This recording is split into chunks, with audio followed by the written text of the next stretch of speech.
I'm Liu Xin, and this is Getting to the Point. U.S. President Donald Trump will discuss the Korean Peninsula nuclear issue with Chinese President Xi Jinping during his visit to China starting from November the 8th. The White House has said President Trump will urge President Xi to make good on his commitments to pressure North Korea or the DPRK. Here are a few thoughts on what actions will help in the meeting and what will not. First, it is important for the two to sit down on a sofa, look into each other's eyes and really understand each other. China has repeated its positions on the issue, that is, a nuclear-free Korean Peninsula and the next steps to get there, including a so-called double suspension approach for both sides of the conflict to cool down. Now, all these seem to have fallen on deaf ears.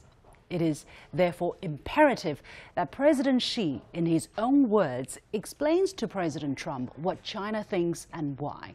For President Trump to listen and listen carefully would be helpful. Secondly, the U.S. also needs to explain to China what its strategy is on the DPRK.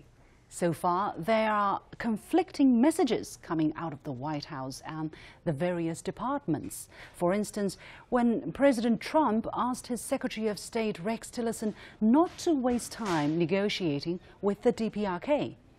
President Trump needs to explain to President Xi whether the U.S. has a coherent strategy and how it can work in order for China to offer its help. Thirdly, it would help if the two leaders could come to some sort of initial agreement between themselves on how to approach the matter in the future. It would be extremely useful if the U.S. and China can coordinate their efforts in good faith and transparently in order for the game of naming and shaming to make room for real diplomacy. Then there are a few things that won't help. It won't help to continue making China a scapegoat for the escalation in tensions. It won't help to link China's performance, or so-called performance, on the issue to measures related to China-US trade. It won't help to cling on to Beijing's deepening sanctions as the only way to reining the DPRK. Sanctions alone won't work. History has shown all too clearly. It won't help to dwell on some isolated trade figures while ignoring the overall trend of shrinking trade between China and the DPRK. And it certainly won't help to send more military assets to the region and find more harsh language to hurl at DPRK leader Kim Jong-un.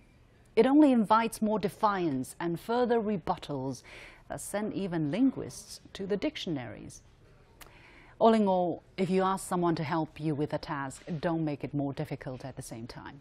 On the Korean Peninsula nuclear issue, China's help will only work if the U.S. and the DPRK make serious and constructive efforts. So President Trump is never too late to come to the right track.